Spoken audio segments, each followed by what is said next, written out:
Kids Playground! Hooray! Welcome to the very first episode of Delightfully Different, where I talk to people who live life differently. I'm your host, Lexi Papadopoulos. Today, we're going into the world of professional wrestling.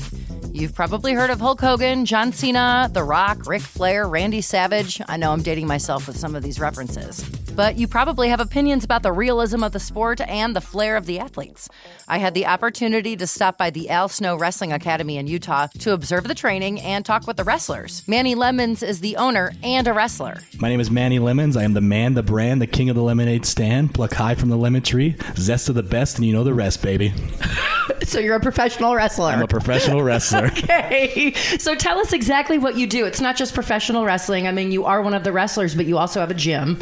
Or is it called a gym, a training center? Yeah. So I'm the owner of the Al Snow Wrestling Academy of Utah, based out of Salt Lake City. Tied to that, we have a local promotion called Devotion Championship Wrestling. So we're training the future stars of tomorrow here in Salt Lake City, and putting on monthly shows and selling out the place. I mean, that's a lot of stuff. You're a wrestler. You're actually organizing the shows. You're training other wrestlers to do it as well. So you're not just a wrestler. Yeah, no, it's you got to be a jack of all trades, as you say. Right, exactly. And that's when you're valuable in this world, and I'm sure you know, is when you could do multiple things. Right. That's when you're more of an asset to the business. Yeah, absolutely. So tell me how you got into this. I'm assuming this was a love from your childhood. Yeah. So I was a big WCW fan back in the day, 1996. I was a Sting Hulk Hogan fan, and I just always remember, I was about 4 years old, and I just remember my dad had it on TV, and I just remember Hogan and the NWO were beating up people in the ring, and then out comes Sting, and it's just like he came out and just cleared house, and I thought that was the coolest thing in the world, and ever since then I've been attracted to it. How old were you back then? 4 years old. 4 years old, and you've been and how old are you now? I'm 30. You're 30, so you've been really into this for a very long time. Yeah, I've been wrestling for 11 years. So So Manny Lemons, the name Manny Lemons. What is your real name? My name is Manny Smith. That's my real name. Man, boring. I So you know. went with Manny Lemons. Tell me the origin story of Manny Lemons and how he came to be. So when I first started wrestling, growing up, my brother kind of gave me a nickname called Manny Fresh. Okay. So I was like, and I don't know if he got it from like the rapper or whatnot, but it was always like my wrestling name for the first probably about 5 years of my wrestling career.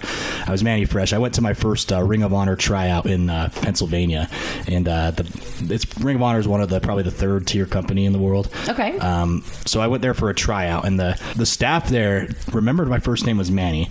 Okay. But they didn't remember my last name, but they remembered I wore a bright yellow shirt. So they called me Manny Lemons the entire tryout. So after the tryout, they were like, Kevin Kelly and Bob Evans, which were the staff of Ring of Honor at the time, they pulled me aside and said, why don't you run with something like that? And back in the day, you're like, man, that's so dumb. I don't want to be Lemons. Like, no one wants to be. You want a cool wrestling name. Like Manny, Fresh. Yeah, Fresh was cool.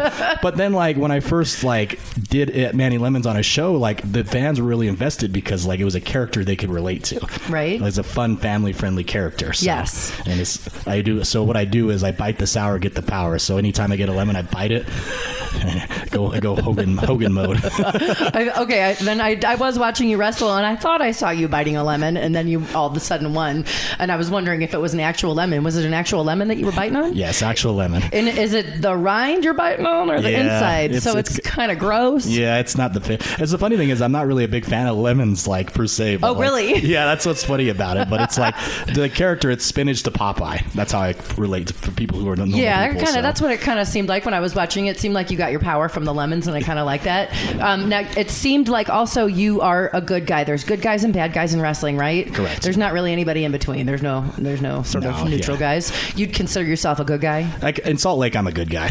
Oh, are you a bad guy everywhere else? Yeah, everywhere else, I'm kind of a sour lemon. What? Really? Yeah, I think here because of where I built the promotion, I'm kind of already ingrained as the good guy, you know. Okay. So like, but when I go out, I love being a bad guy. I think it's the funnest thing in the world when you can control people's emotions and piss them off, you know. Right. Like I think talking crap to people is the funnest thing in the world. I've been a crap talker my whole life. Well, it kind of seems like it is the number one thing that you need to be able to do in order to be a professional wrestler. 100%. It's all showmanship. So right. Do you ever have to stand there before the what is it called, a bout, a match, a wrestling match, and do the face to face with the other guy and say terrible things to them? Yeah, absolutely. So we call those what are called promos. So okay, we can, and it based on like, so wrestling is kind of a complicated dance. Like the promo is like kind of what builds the story in that particular match at a particular time. So good versus bad, big versus small, you know, gotcha, all that kind of stuff. And that's what we're doing out there. We're telling stories. Okay, gotcha. And so when you're here, you're positive. You seem like to have a real positive spin on stuff. Yes. What made you want to be the bad guy other places? I don't know. It just came really natural to me. Like I said, I always was a smart aleck growing up, you know. You can say shit disturber. I was a shit disturber yes, growing up. And it just comes natural, and I could just it's really me, you know. Like I'm not trying to be someone else. I'm out there being me times 10. So. Do you think the audience prefers a good guy or a bad guy? I think whatever I'm needed for that particular time for that particular show is what the audience needs, and it's my job to make them believe who I am at that particular time for whatever show. If it's in Georgia, wherever I'm at, that's just my job is to get over in that aspect as a good guy or a bad guy. Gotcha. And does the good guy always win? Not all the time. Sometimes the bad guy wins. Yep. I like that. They cheat. They see when I'm a bad guy, I put lemons in people's eyes. Oh, okay. I mean, sounds like really vicious. Absolutely, you could put them in their cuts too, and it would be just as bad. Yep. What is your signature move besides putting a lemon in their eyes and also biting one and getting your superpowers? So I call it the lemon drop. The lemon drop, okay. So it's inverted. I pick them up on my shoulders and I drop them down on their back. Just like the shot. Exactly. And then you throw lemons. I saw one where you got out there in the ring and you were throwing lemons to the audience. Yep. The first thing I thought when I saw it was someone's going to get beamed with one of those lemons. And then the announcer goes, I hope everybody's paying attention. He's throwing those lemons. Wrestling out of Salt Lake City, Utah, Manny Lemons. Well, Manny Lemons calls himself the man, the brand, the king of the lemonade stand. He's always got a smile on his face. He's always got that positive mental attitude. And the lemons, not just his favorite food, but it's also a metaphor. When life throws lemons at you, oh my God, he's throwing lemons at us. Wait a second. Manny Lemons with some souvenirs to the fans that I really hope are paying attention right now. Has anybody ever gotten beamed with a lemon? Oh, all the time. I always have to apologize to people. Oh, you do? Not all the time, but sometimes you're just in the moment that you just don't realize that you're doing it, you know? You think that they're paying attention, but, you know, sometimes there's that one where they turn for the split second and it drills them in the head. Did anybody get mad? Get mad at you? No, I think they really enjoy it because it makes them part of the show. Okay. So, and that's kind of a big deal for the audience is being part of the show. 100%. Like, that's the biggest thing I'd say is whenever you invite them to be a part of the show, that's when you win them over. Gotcha. And now you also you started this all off with one of your catchphrases. Tell me some of your other catchphrases. You got a lot of lemon themed catchphrases. So I do a vlog called The Lemonade Stand. Okay. I was wondering what the lemonade stand was. So everything I kind of base it off lemon based themes because like that's who my character is. You know, Zest of the best and you know the rest. Like Zest is the best. That's why. Yeah. So it does make the food delicious too. Exactly. And Manny Lemons is the man, the brand, the king of the lemonade stand. Okay. It's very George Foreman of you. I'm enjoying this very much. Everything rhymes with you. Yeah, it's got to be rhyme and rhythm to everything we do, you know. So, but that gets you invested in what I'm doing. You know what I mean? Absolutely. I'm doing my job here because you're like, man, that's kind of cool. Like, tell me more. You know? Right. And that's my job as a professional is I'm getting you invested in who I am and what my character is.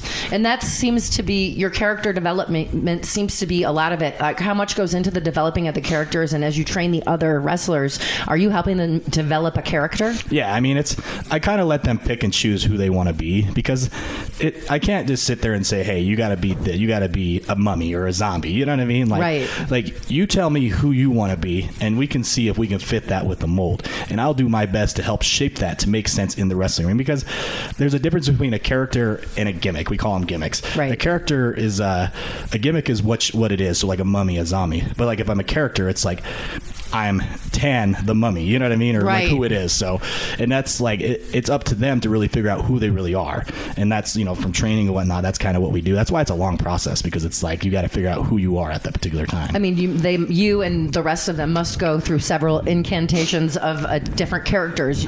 Do you try several on for size? Oh yeah. Is it like getting a new pair of pants at the store? Oh yeah, you're gonna laugh at this one. So I did have another character, alter ego. Oh. Since I'm from Utah. Okay. Whenever you leave the state of Utah, everyone automatically assumes you're Mormon, yeah. Yep. So I became a Mormon. Oh. I was called we didn't really say it as Mormon. We were called the Brother Smith because my last name was really Smith. Okay, so people around here are definitely going to get that. Yep. Did people get it other places? Oh, it got so much heat. The only reason why they would never put it on TV is because the station didn't want to have religion. You know what I mean? Mixed religion. Right, yeah, with wrestling, absolutely. So, and that's the only reason why it never made it to TV. Oh, that is But fun. it was fun because it was like, we'd sit out there and go, shame, we're reading the good book. Like that stuff was so fun because it's like being in Utah and you can relate, you're around it, so you get it. I kind of feel like the Mormons would like it too. Yeah. Some people don't understand that the Mormons kind of like it when you make fun of them a little bit, and it's more of an homage, I think I would say, than making fun of. How many, is it 3? You went through 3 characters before you got to Manny Lemons. Yeah, I went through 3. How many do most people go through before they actually find what they think they're going to stick with? I mean, I've seen people phase through a lot of them. Like even on WWE, you'll see them start as a certain character and then they'll change and transition. I think it's just really finding the best version of you and what fits for you. Right. And that's, I think, like I always tell people, like your character needs to be you times 10. So who you are as a person needs to be projected into that ring. If that makes sense? Yeah, absolutely. That does make sense. Because it's like you can't go out there and fake beating somebody else. Right. Because that's not what we do. Do you feel like you live a double life because you're Manny Lemons when you go to wrestle? To be honest with you, no. I think I'm Manny Lemons the entire time. Okay. It's like wrestling used to be a part of my life. Now it is my life. If that makes sense. So it's like I have to be Manny Lemons the entire time. All the time. What about the other people that are wrestling with you? Do they have like alter? Is this their alter ego? Is it their? During the nighttime, I'm this crazy guy wearing the underwear on the outside and the tights and feathers. Yep. And during the day, I have a suit on. Yep. That's most of them. That's what's funny because before I actually became went wrestling full time, I was a banker. So I always said I'm a banker by day and wrestle by night. Really? Yeah. That's what your main job was before? Yeah. Do you ever regret giving up banking? No, because I think everything happens for a reason. Because I wouldn't be where I am if I didn't pursue it. Like, I'll be honest, I got fired from being banker. It's because, and really, what it was, too much wrestling. It was, honestly, that's what it was. Like, I was good at my job. Like, I was hit quotas and sales all the time. It's just I wasn't invested in that because I didn't want to do it. Right. Wrestling was my passion and my dream, so like I gave everything I had to it. So you quit real job to do this full time. Yep. And this is how, and you're able to make money supporting your family doing this full time. Yep.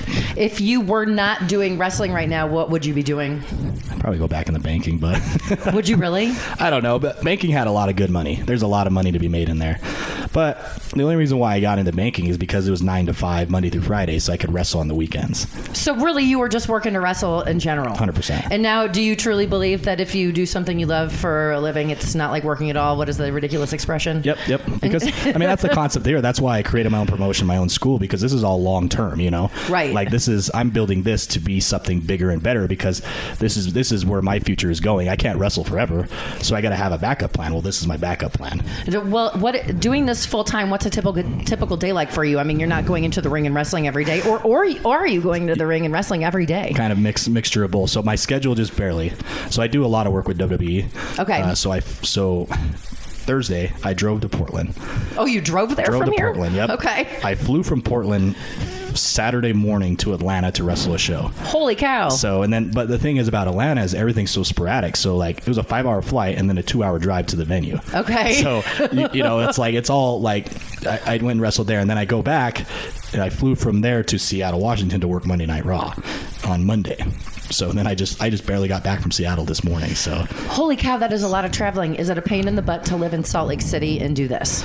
No, I mean at first it was just because Utah's not really a big wrestling community. Like I'm proud of what we've built in the community as it is. Right. But 5 years ago it wasn't like anything it is now. No, I'd never heard of anything like this before I met you. Exactly, and it's so funny. Like 90% of the casual viewers have no idea independent wrestling exists in Utah. Right. And that's kind of like my mission is to get that word out to the casual viewers to help build the product, So to go back to the question, it's the traveling sucks, but it's my dream and my passion. That's what I'm going to go all in and give it everything I got, if that makes sense. I mean, I imagine there's not other places to go do this for these other folks to get trained. Do you have people coming here from all over? Are they coming from the other states like Idaho and Wyoming and stuff? Yeah, so we get talent that drives in to do our shows from Colorado, Idaho, Vegas. The problem with the West Coast or where we are, Midwest, is it Midwest? No, we're in the West. Okay. So Utah, the closest wrestling venue to us is Las Vegas. That's 6 hours. Yeah. See, but in Georgia, I could wrestle 3 nights a week.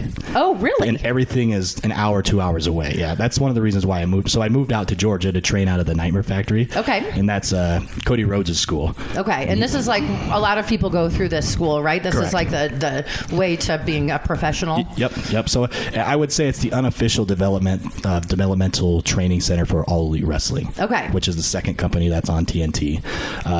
But I mean, yeah, like you gotta, in order to grow, you have to build your surroundings and build your network. So that's one of the reasons why I wanted to take the risk to move out of state to help build that. So everything I do there, I bring back here and help build my product and my brand. Right. So how long did you go there and do that? My lease is up next month. I've been there since the pandemic in 2020. So you're technically still living there? Yeah. You are just coming back here on the regular? Are you like staying in a hotel here? No, I have my apartment there. Okay. Once that's up, I'll get my own apartment here. But so when I come here, I just stay with family. Oh, okay. So okay. I gotcha. Utah's home. You're still sort of in between homes then right now. Correct. Because but when did you start wrestling? What year was it when you started doing this? 2012. So it's been a long time of training. You've been training that entire time? Yeah. And what does it take to train other people to do this? Is there like a standard wrestling manual, or are there like lessons that every trainer teaches to wrestlers? Yeah, I mean, there's kind of like the basic formula of what wrestling is, like the bumps, the strikes, the selling and whatnot. I think every trainer in every school has their own flavor of ice cream, as they say. Okay. So like my flavor of ice cream, I mimic everything based on like what the WWE and what AEW does, because I want my students to be prepared for the top of the top. You know what I mean? But that doesn't necessarily mean that that's the number one formula. You know what I mean? Right. Like there's independent wrestling promotions in schools all over the country. They kind of do their own thing, and it's not wrong with what they do, but that's a different flavor of ice cream that people like. Right. So I mimic we're television based wrestling.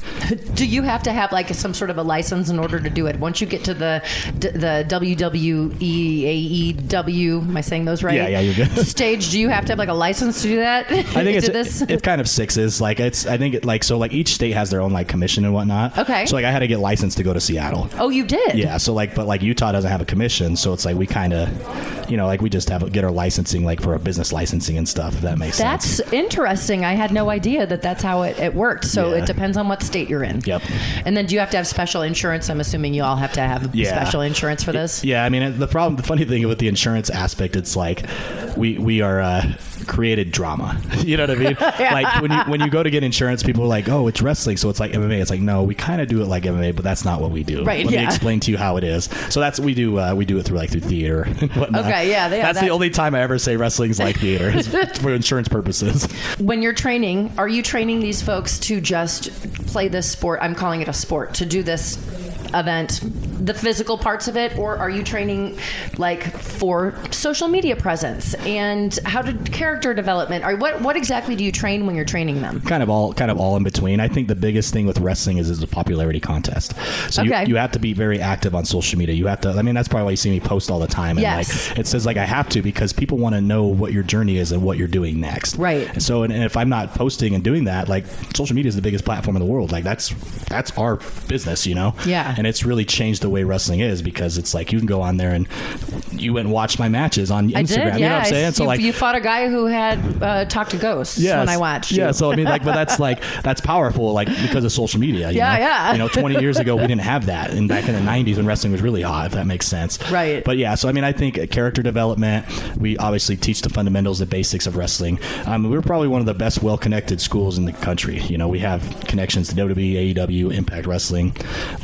If your desires to be a next level wrestler, it has to be here at the Al Snow Wrestling Academy, Utah, because we're the future of the business. What does it take to be a pro wrestler? Like, what are you looking for people? Can anybody come in here and start working and training with you if they want? Yeah. Or does somebody have to have that special something, and what is it? I think there's always a special something in everybody.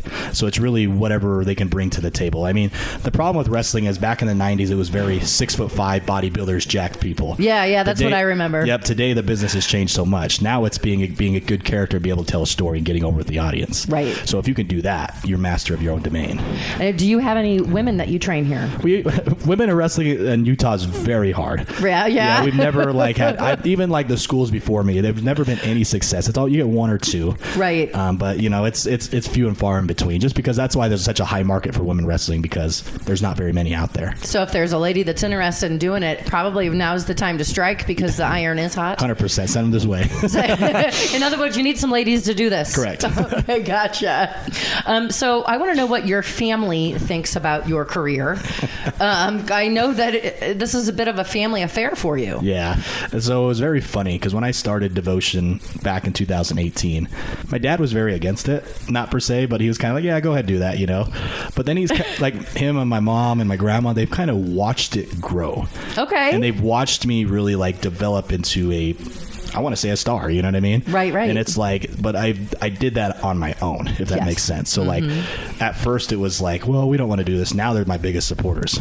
Like we're running the shows, and my dad's part of the shows. My grandma's always like, my grandma will come watch me wrestle every time, you know? Yeah. And it's like, they're very supportive of my wrestling career. But in the beginning, they said, we think you're crazy. We don't think you should do this. Yeah, to an extent. Even before you wanted to own Devotion in the training school and everything, even when you just were like, I want to be a wrestler, they said, no, don't do that. Be a banker. Yeah.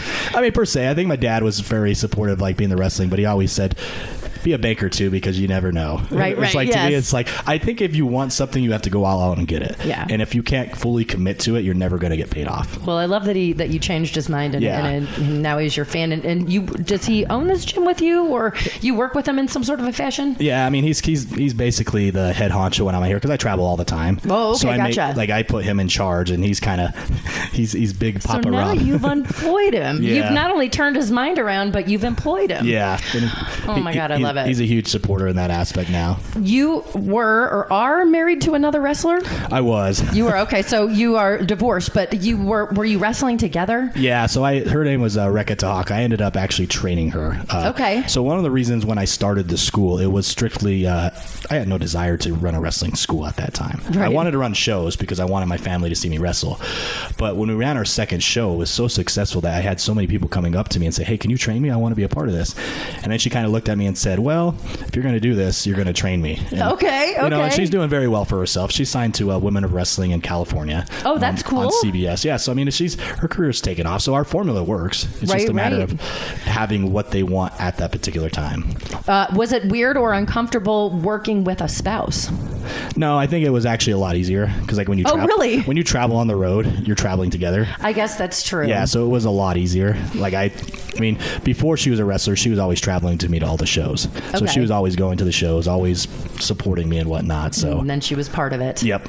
And then is there tension now that you're no longer together? I mean, it's kind of a salted wound, but I won't go into detail of that. Was it part of the show? Is basically what I'm asking. Was she your wife on when you wrestled? Yep. So you was part of the show. So people know that 100%. You've gotten divorced, and that's part of the show now too. Yep. So we built a community based on that. So that's very vulnerable of you both to open yourselves up like that. Speaking of female wrestlers, there was one female wrestler there when I was there at the training. So my name's Zan, but I wrestle under Reina, King of Dragons, and the referee. Okay, so what is your theme then? What is your character all about? So my character, the King of Dragons, she's come back from beyond this earthly realm to reclaim the homeland of the dragons, which was stolen by the humans. Do you find it hard to find other women to wrestle, or do you wrestle these guys? So I wrestle the guys a lot. Okay. There's not as many women who are into wrestling, but from time to time we'll get some girls that are from out of town or things like that. So this last Saturday I did wrestle Lola the Adventurer. I've wrestled Dan. Do you kick just as much butt as the boys? Oh, absolutely. You're looking at the former Bar Fights champion. I also had the chance to talk to some of the other wrestlers about their families and their names. I am Brett Buffshay, the Quad Daddy, the Buff Daddy. Brett Buffshay in the building. Okay, and tell me about your character. Oh, my character, I'm straight up just old school 80s style party animal, the best quads in the business, looking like $1 million, party animal as well. You do have really nice quads. I do. I got some really nice legs. Catch me in the club as well. I know how to have a good time. Okay, so that's what you're all about. Yeah, just having a good time. Now, are you a good guy or a bad guy? A good guy. Everyone loves the Buff Daddy. Oh, okay. So do you win a lot then? Yeah. And you have a title. What is this right I here? am the world heavyweight, Devotion heavyweight champion. Okay, so you're a heavyweight. What makes a heavyweight? Did you see these quads? I do see them. They're giant. Thick quads. They're like almost as big as my waist. Actually, you know what? They have 155 pounds of lean mass in each leg. Okay, lean mass. Okay, lean gotcha. Mass. Yeah, 155. You deserve that belt for sure. Heavyweight for sure. Very just for heavyweight. the quads alone. Well, congratulations to you. Thank you so much. And now let me ask you a few questions. What is your name? My name is Andrew Sowell, the man that does everything so well. Oh, okay. I like this. Now, are you a good guy or a bad guy? I am definitely a bad guy. A bad guy. Yeah. Okay. So do you guys fight each other then on occasion? We have. Brett has actually beaten me twice now for that Devotion Championship heavyweight title. So you're also a heavyweight then? That is true. I've lost about 60, 70 pounds over the last year. Congratulations. Thank you Is very it from much. wrestling? No, it's from diet, and I guess wrestling's a little bit I imagine you contributed. get a little exercise doing this. Just at a- least, just a little right? bit, It's yeah. not just all fun. Yeah, it's not all fun. So are you going to try and get this belt back from him then? Oh no, I've tired of fighting him for that time. I've given up. I've gotten my title rematch both times. I've come up with huge L's, but actually this Saturday I am actually going to challenge him for the title. Okay, Funny all that right. You mentioned that. Are you going to let him have it? You know what, man? I feel so bad for like beating you 8 times these past few weeks. So you know what? I'll let him have this one. Psyched up! He's not gonna let you have this one. I'm taking it, baby. Oh. So what made you want to be a bad guy? I mean, for your listeners out there, I have a very punchable face. I'm not. That's true. Okay. Brett's mom does hate me. Okay. I don't know. I think it's being a bad guy. There's just something about being able to tell a stranger that you don't know to shut up, Okay. and not face any immediate repercussions about it. Okay. Does that make sense? Absolutely. I love the bad guy. What does your mom think about it? Oh, she does not care for it. She doesn't like this whole hobby of yours at all? Not at all. Has she ever seen you do it? She's seen me a couple times. And she just tells you, no, I don't think you should do this anymore. No. What's your day job? Or do you have a day job? I do have a day job. I work for a timeshare company. So so you have like a real day job. Yeah, I have a real day job, unfortunately. And what about you? What does your mom think? Oh, my mom loves it. She's at every single show, never misses a show. Really? Even traveled to Portland with me for our show. Okay, yeah, so she's a hardcore wrestling fan for sure. She's number one supporter. Is it because you're a good guy? It's because yeah, I'm a good guy, and Mama Shay loves Brett Buff Shay. What is your day job? What do you do on a I normal work day? at Kroger grocery store. I stock the dairy department. I'm out here stocking milk so everyone stays thirsty. Yeah. Well, thank you for doing drink that. your milk. Yes. I appreciate it. I will definitely drink my milk. This is the Delightfully Different podcast. I'm Lexi Papadopoulos, and today I'm talking to Manny Lemons, a professional wrestler. And do you have children? No, not together. I do have a son, but it's you with do, and not with her. Yeah, with another woman. And what does he think about you wrestling? He was a very big supporter till he got a little older. Okay, was he a little embarrassed? I don't know because it's Not that he should be, but kids. He's at the stage in his life where he wants to do like the basketball, the football. So he's 13. Okay. But it's still like, oh, is my dad wrestling? Like he always hints it still, and you could tell he's still a fan of it, but doesn't want to admit. Maybe it's just because you did it, because most 13-year-old boys love wrestling. Yeah. What would you say if he came to you and said, I want to do this for a living too? So I told him, I think now he needs to focus on what he wants to do, because he used to be part of the show. We used to put him like as a referee and a manager and whatnot. Okay. So like I said, it was a whole family affair. Like my entire family was involved with it. But I want him to pursue what he wants to do. So like he really loves basketball. He really loves football. So I want him to pursue that. If that doesn't work out, then you can come to wrestling. Well, you started in football, right? Yeah. Before, did you do any wrestling when you were young and when you were doing the football as well? I tried. I wasn't really a big fan of the grapple wrestling. And Okay. Like I did try, and I was halfway decent, but it just wasn't my flavor of ice cream. Football was your jam. Yeah, football was my jam, and like I played next level football, so it was like I knew what it take to be disciplined to do this, if that makes sense. Did you play football in college or just high school? So I played high school. I was offered to go to Utah State and Washington State, but I had my son so young, and I always use that as an excuse, and I always regret it. But it's playing a sport in college seems really, really tough. Yeah, and it's like it was at that time of my life, I just couldn't make it work. Right. I totally understand. Have you ever gotten bullied for being a wrestler, or has anybody been not so kind to you for your career? I mean, and how did you handle the situation? Yes and no. I think now where I'm a lot bigger than most people, that they don't really pick on me. But before, it was kind of like, oh, that's so dumb, that's so fake. It's like my favorite thing in the world is when people say, I can go do that. Well, come here and take one bump. I guarantee you they're never going to come back. Right. And that's how we weed a lot of people out, because the falls are real. You can't fake falling down. It's a lot of athleticism. Yep. And you have to really so what's your natural instinct when you fall down? You try to catch yourself, right? So you have to teach your body and mind to take the pain. Right. So that's the hardest thing in the world. And most people, the normal normal person can't do it.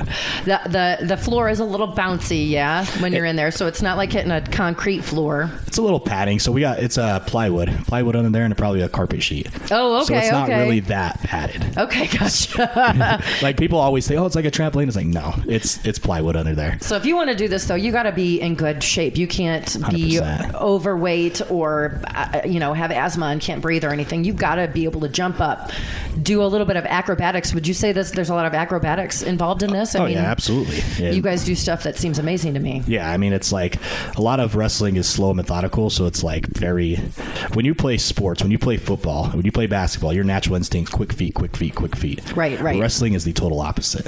Very slow, methodical, stop and pause, let it sell, let it register, let it marinate. And a little bit of smack talk. Yep. Okay.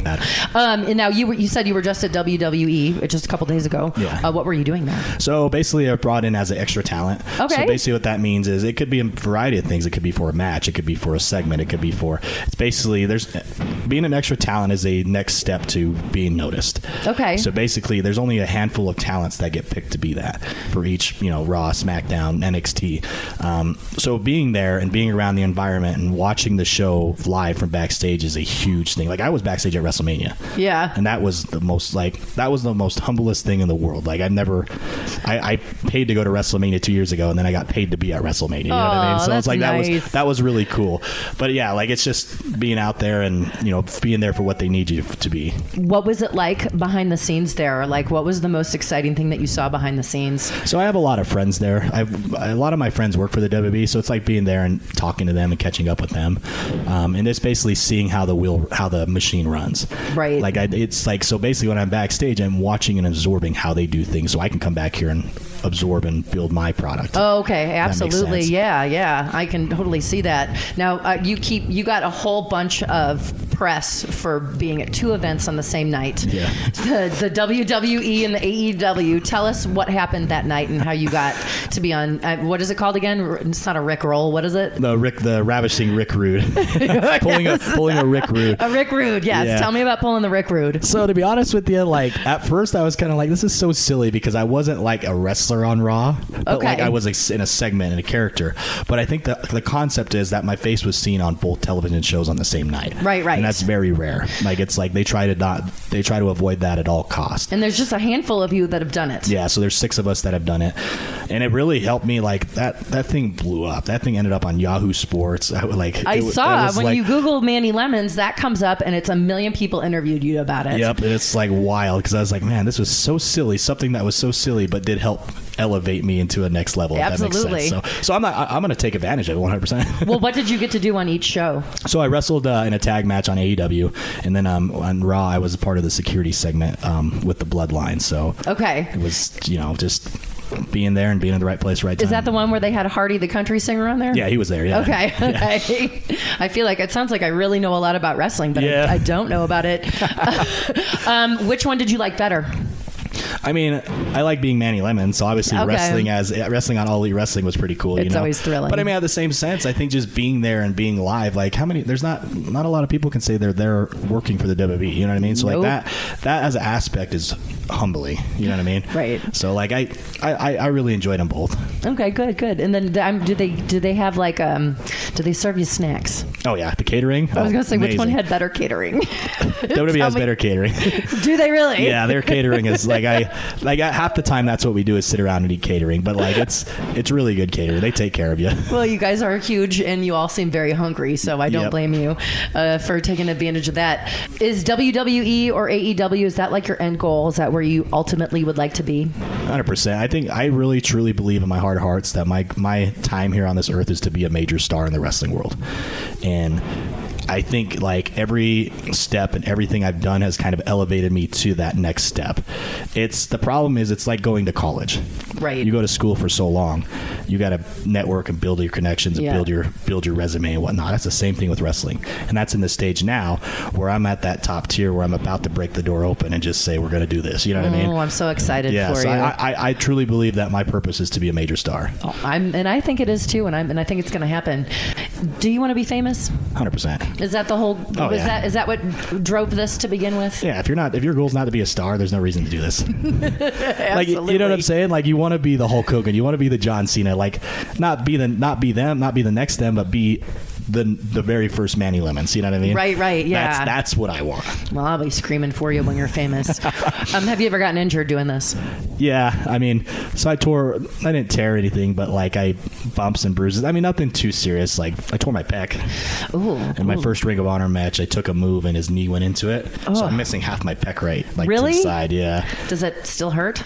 No. Oh, and that was one of the things. They're like, well, you can get surgery or let it heal, and I just let it heal. Let it heal. Yeah, exactly. Because I mean, that's the thing too. If you take time off, you're go to the back of the line. Yes. Yeah. God. Yeah. That must be a difficult situation. Yep. If you do get hurt, have you ever had a move go wrong, whether you get hurt or not afterwards? Have you ever had it happen live in the ring? It went wrong and something terrible happened. So before, I would say I'm more inclined to that. I mean, now I'm very smart when I'm wrestling, so I don't take stuff that I don't think I can. I don't take stupid stuff. Okay. So like now, a lot of the wrestlers in this region, I'm more experienced to them, so they listen to me and my judgment. So like I kind of dictate the match of what goes on, and if they throw a move out there they want to hit, if I don't want to take it, I'm not taking it. Okay. Then that's not to like toot my own horn or anything, but that's just to be safe. This is longevity. If you're If you're out there killing yourself in every single match, you're not going to last very long. The shelf life is very small for a wrestler. You can't wrestle forever. I imagine you get tired after a while. Yep.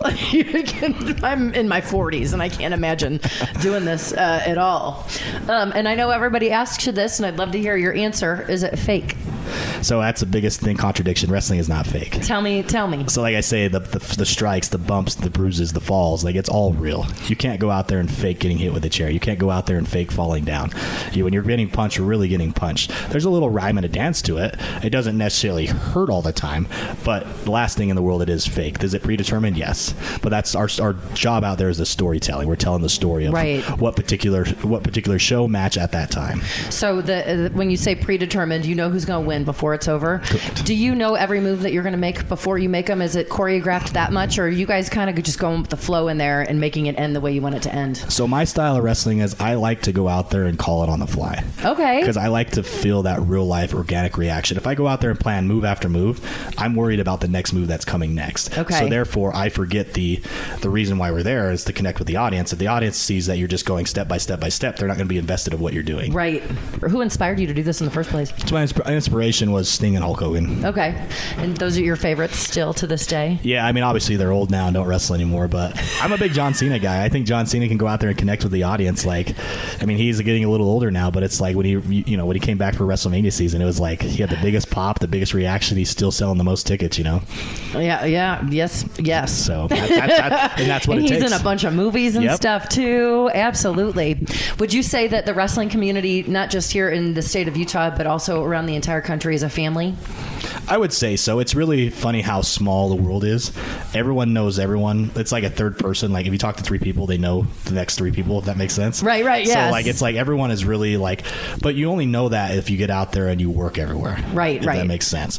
So like, when I go to Portland, you're like, oh, I know this person, I know that person. Oh, I go to see, I know that person. You know what I mean? Like the community is very not small, but it is very small. Like all the folks that are here today to do the training, is that just the wrestlers, or is it like the announcer is here too? Do you have the refs here as well? Oh, yeah. Do you guys all train together? Yep. So I tell people, if you want to be a ref, because the biggest thing with reffing is people think like, oh, I watch football, I watch soccer, or they could just go out there and learn the rules. It's like, no, you're part of the show. Right, you got to have the personality too. You have to learn how to count. Your facial reactions are just as important as the two individuals in the ring. Right. If I just stand there with my hands folded and just arms folded, and like no one's going to believe me as a ref, Right. So we make our refs train as wrestlers. Okay, I love that. And I found somebody selling a Manny Lemons autographed photo on eBay. Yeah. How do you feel about that? It's going for $15. Yeah, that's pretty awesome. I would be thrilled if someone was selling a picture of me for $15. Yeah. I mean, it's cool though. It's like you've built yourself up to a position where I have worked like for television. I've worked for Impact Wrestling for over a year. You know what I mean? So like I've worked at the top level. It's just a matter of getting there and staying there for me. It's got to feel good, though. It does. Like when people are cheering for you when you're in the ring, what does that feel like? Oh, it's the greatest thing in the world. It's an euphoric high that you cannot replicate. Like, and when you go in the middle of that ring, everything in your personal life goes away. All that matters is at that moment in that time. What about when they're booing you? I love it. You like that just as much? It's if I'm a bad guy, which is a heel, my job is to get them to boo me. Absolutely. Oh, that's awesome. I want those little kids crying. You know what I mean? Like that's the purpose. Like. And doing it like in a way where you're not getting like cheapy where you're calling them bad words and stuff, but you're making it like making them hate you. Like that's power. Oh, I love it. I would choose a bad guy if I were going to choose one. I totally understand that. So you got the pandemic like almost helped you. Yeah. A lot of businesses went out of business, but you guys thrived during the pandemic. What happened? So the pandemic was like we were on fire before the pandemic. Like we were drawing probably 500 people. Okay.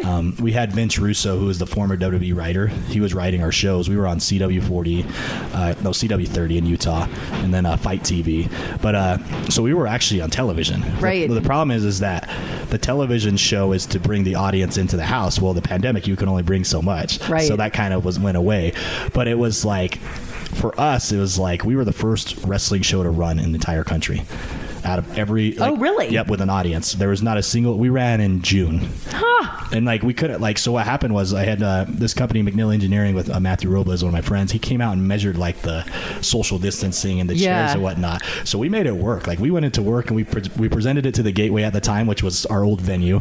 And they're like, oh, you're in the rules. Like, there's nothing we can say. It's like, okay, we're going to run a show. And they say, okay. That's awesome. That's kind of incredible. And I remember when you guys did it because I saw it pop up and I thought, how are these guys able to put on an event and I'm not allowed to go to my work? Yeah, it's crazy. It was an interesting time. But then honestly too, like if it wasn't for the pandemic, I wouldn't have moved. You know, right? Because like Georgia didn't really close down. Like it did, but it didn't. Yeah. Like it was for a few weeks.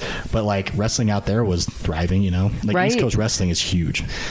So where can people go to watch you? Do you have any events coming up? And also, can they watch you on TV or on the internet? Or you're on an app as well? Yeah. So for Devotion Championship Wrestling, we're on Fight TV and YouTube. Okay.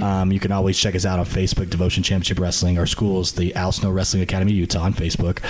For me in particular, it's at Manny Lemons on all social media, YouTube, Twitter, Instagram. And I will have all the links to this on the posts when this gets aired. Nice.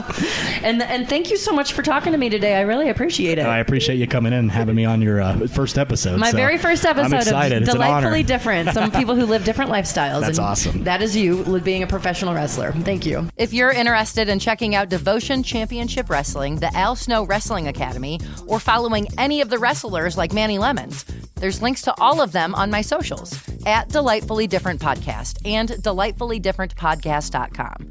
Thanks for joining me for the very first episode of Delightfully Different. Coming up next week, I'm going to be talking to a psychic and medium, Stephanie Cowan. If you live life differently or know someone who does, email me, lexiontheradio@gmail.com. That's LEXI on the radio@gmail.com. Have a delightful week.